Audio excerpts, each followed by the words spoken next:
Update. Am I the a-hole for telling my parents that they deserve to be kicked out of my sister's wedding? Original post. So my 37 female, brother Mike 35 male, is a knob. Always has been and always will be. He has been babied to the point of uselessness by our mom and dad, and that's made him an entitled slob. When he was younger, he showed promise playing rugby, which had my mom and dad believing he was going to be a superstar. The problem was that he never had the work ethic to fully fulfill his potential. However, this meant that he was the golden boy of the family and could do no wrong in my parents' eyes.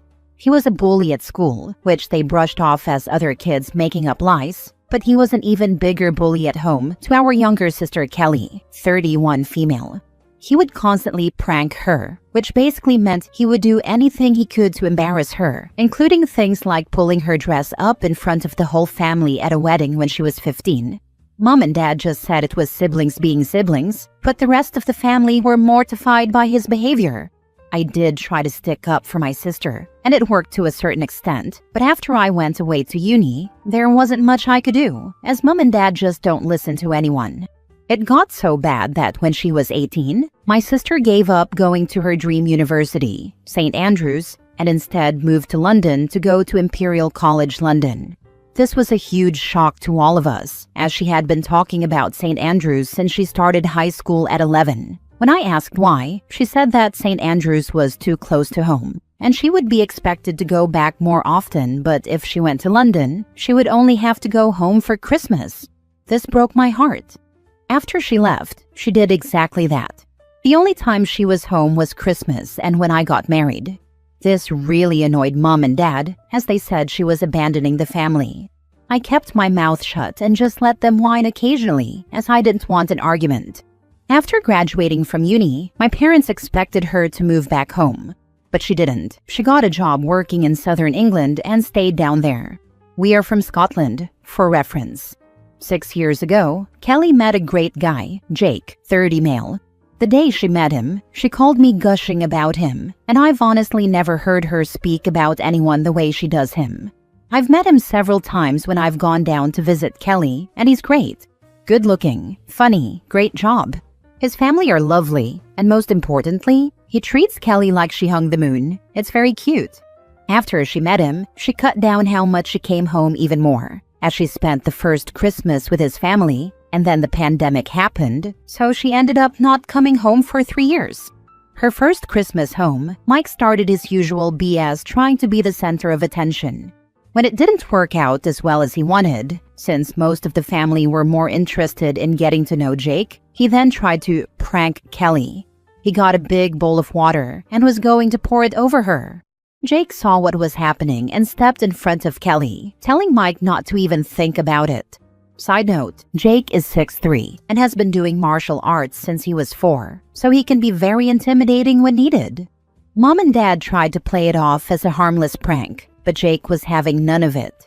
Mike started whining about it just being a prank, and Jake told him that if he pranked Kelly one more time, he would prank Jake by putting his foot up his arse and his fist down his throat. Kelly and Jake left about an hour later, but after that, Mike, Mom, and Dad all had an issue with Jake. Kelly hasn't been back home since. That leads us to now. Kelly and Jake are getting married. They sent out invites in February for August. However, they didn't invite Mike. Mom and Dad are obviously incensed by this and had a huge argument with Kelly. They threatened not to go, and Kelly just said, no problem, and that she would get Granddad to walk her down the aisle. I went around to their house on Saturday with my kids. Immediately, my mom started complaining about Kelly and the wedding. I sat and listened for a while before I'd had enough. I asked her what she actually expected. Her and Dad have allowed Mike to be the golden child and get away with everything. Because of that, he can't keep her relationship due to thinking everyone should do everything for him. He can't hold down a job because every job is beneath him, and he's still living at home with zero prospects in life. The man-child is a bully who I don't trust to be around my children unsupervised. He bullied Kelly for most of her teen years, and her only escape was to move over 400 miles away and never come home. My mom got very quiet and then asked me to leave. A few hours later, my dad called, going mad because I'd upset my mom and was taking the side of an ungrateful little girl instead of my parents who gave me everything. This started a huge argument between me and him, where I told him he'd been a crap dad to Kelly and didn't deserve to walk her down the aisle. I've just had enough, but now I've got extended family members telling me I've gone too far, as my mom is barely speaking to anyone and keeps crying. My granddad said it was about time I told them off, but my grandma is upset by all the arguing. So, am I the a-hole for telling my parents that they sucked as parents and deserved to be kicked out of my sister's wedding? Now for the top comments before reading the update. Not the a-hole. Sounds like they kicked themselves out. They only care about Mike's feelings, not the years of trauma they caused Kelly. Not the a-hole. If they can't stand the truth, they need to hibernate. I vote Grandpa walks her down the aisle regardless of who attends. My sister isn't changing her mind. They aren't going to the wedding no matter what. She only invited them as she thought it was the right thing to do in the first place. So, Granddad will be walking her no matter what. Be prepared for them turning up anyway, and with Mike in tow. I am going to speak to Kelly about this. I don't think they would, but it's better to be safe than sorry. Love, Jake. Can't wait until they get older and expect Golden Child to take care of kids. OP. Don't bail them out. Let them experience the fruit of their years of bad behavior. Maybe then they will realize they did something wrong. Don't let your kids be around your parents unsupervised. Personally, I wouldn't allow your parents or brother around your kids at all. You may be numb to it, but witnessing abuse all the time can be quite damaging for kids' mental development. You might want to consult a therapist for their thoughts on how exposure to them could be affecting your kids. My kids have never been around my parents without either myself or my husband, as I know they would let my brother be around them unsupervised. They won't be going anywhere near my parents for a long while. They don't like going to my parents' house anyway. Now for the update. Hi all, that post took off a lot more than I thought it would. There were way too many comments for me to respond to, but I tried to read every one of them. I was asked for an update, so here it is. There were a few things that came up repeatedly, so I'll address them first. The pranks only started after I had left and gone to uni. He would say things to Kelly and I would argue back when we were younger, but it wasn't anything more than that until after I'd left home, so there wasn't much I could really do to stop it. I did speak to our parents, but they were useless. Second, about my kids. I didn't bring them around much, as they didn't like going to my parents' house. They said it was boring and they didn't like Mike. After all the comments I received, I sat them down and asked again. For my daughter, it really is just that she finds it boring and says Mike is a weirdo. My son, however, said he doesn't like being around my dad because he keeps trying to make him play rugby.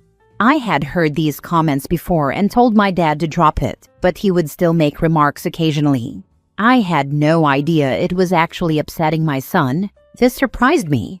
My son doesn't like sports, watching or playing. He's very much like his dad in that regard. He's into Pokemon, plays online, and goes every Thursday evening to play in a tournament at our local card shop. Rugby is an absolute no-go for him. The third thing was about security at the wedding. I spoke to Kelly and Jake said that 2 of his groomsmen are police officers who are aware of the situation, so that won't be a problem. Lastly, there were a lot of comments about Mike being the golden child. For more backstory, he wasn't really the favorite until his talent in rugby came to light. After that, he was special and had to be treated as such. I think he was seen as mom and dad's way of being special within the family because they had such a super talented child. Anyway, today I decided to sit down with my parents and tell them I needed a break from them. When I got there, my dad immediately wanted me to apologize to my mom, but I said that wasn't going to happen. There was a bit of back and forth between him and me until my mom stepped in and asked why I was there if not to apologize. I told them I had spoken to Kelly and she didn't want them at the wedding at all, that they needed to stay away and respect her decision. They weren't happy, but said they wouldn't go where they weren't wanted. I then told them I wanted space until after the wedding because I couldn't keep being around them and keeping my mouth shut. I thought some space would be good for all of us. My mom wasn't happy and started going on about seeing my kids.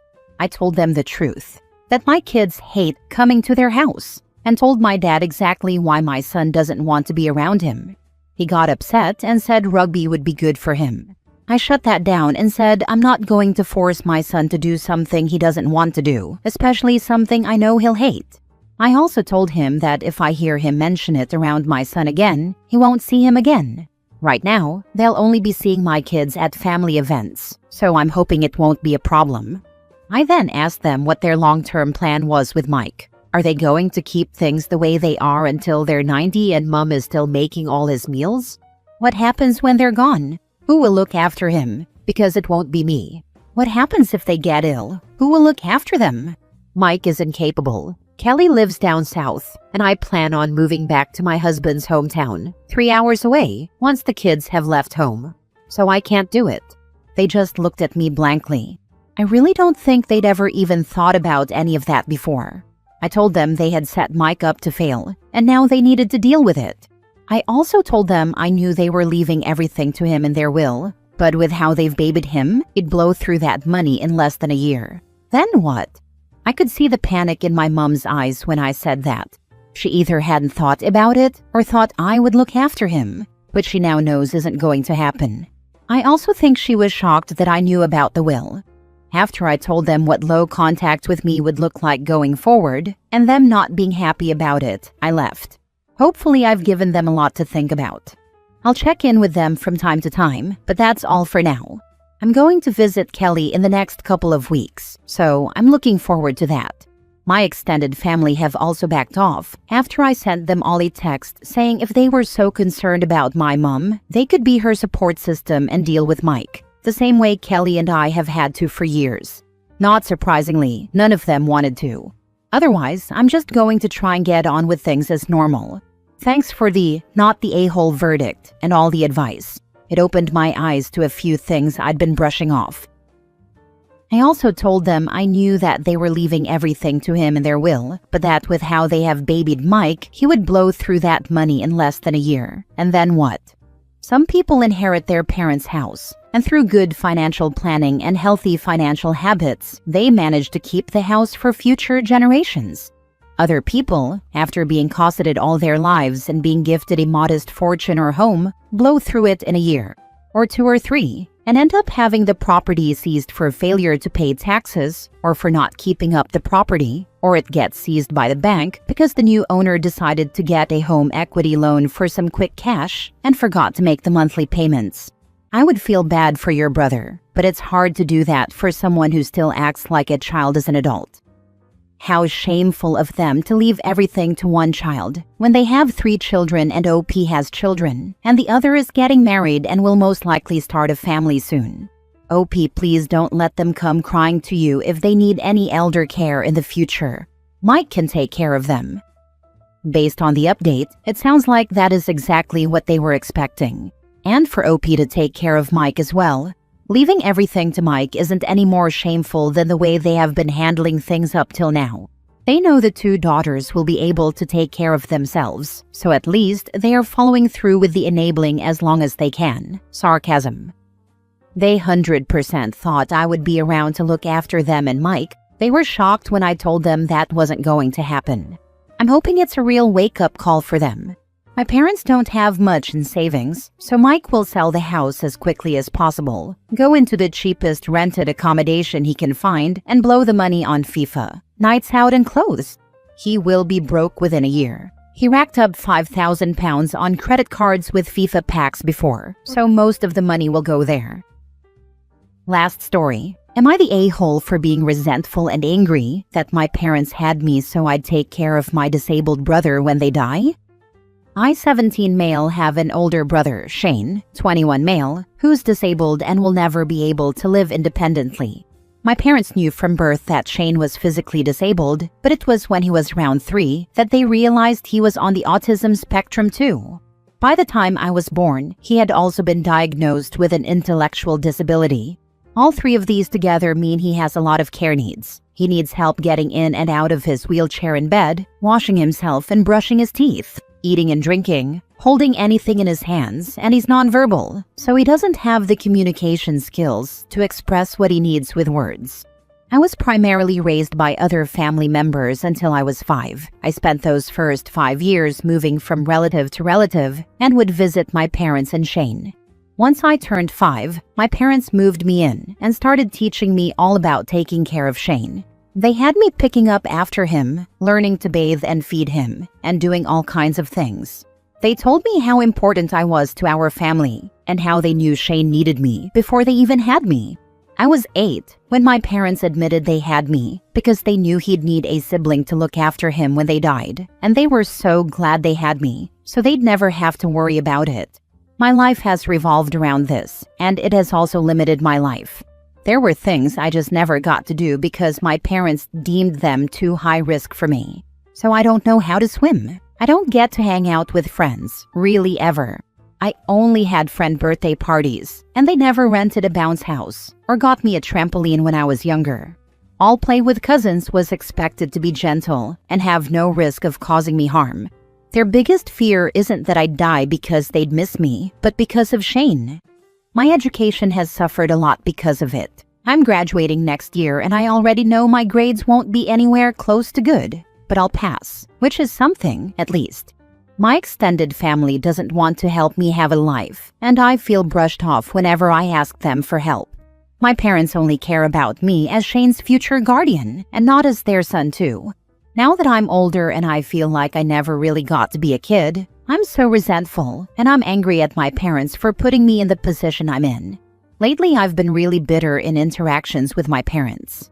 They've called me out on it, and I finally told them exactly how I feel.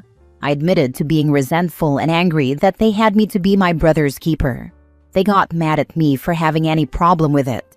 They think I should love Shane enough to do all this stuff willingly. My extended family has been acting colder since I told my parents to, so I know the family I've seen lately, paternal grandma, paternal aunt and uncle, maternal cousin of my mom, are on my parents' side. Although I already knew that, nobody cared to help me. Am I the a-hole though? Now for the top comments. Thoughts? Shane is not your child and not your responsibility. You need to look into getting a job and saving money to move out on your own. Look into shared accommodation to begin with, as it's more affordable. Then leave. You are not your parents' backup plan. There are plenty of options for your parents that don't include you sacrificing your life. One step at a time, and start your exit plan ASAP. Do you have any friends or family that you can speak with about this situation? I mentioned in my post that I have talked to extended family. They won't help me and side with my parents on this. My friends know, but they can't help me. My parents never let me get a part-time job. I tried once or twice, and they intervened and said I wasn't allowed to work and they didn't give their consent. They don't like me being out of the house for that long. Not the a-hole. They can't force you to be the caregiver. Move out and don't sign anything without reading. Extended family don't want to be straddled with Shane either. That's why they support the parents' plan. I can't move out, but I've never signed anything nor would. I don't want to be his caregiver the way they expect me to be. You can move out when you graduate. Someone else suggested joining the military, and I second this. I did at 17, not because of a crappy home life, but because my parents couldn't help with college. I wanted out and away from our little town that offered nothing. The best decision I ever made. And it is absolutely horrific that your parents conceived you to be your brother's keeper. That is not your job, it's theirs. Please get out as soon as you can. It'll be hard, but you need to get out ASAP. God bless you and good luck. That's really not something I would ever do. I'll look at other options, but the military is a hard no for me.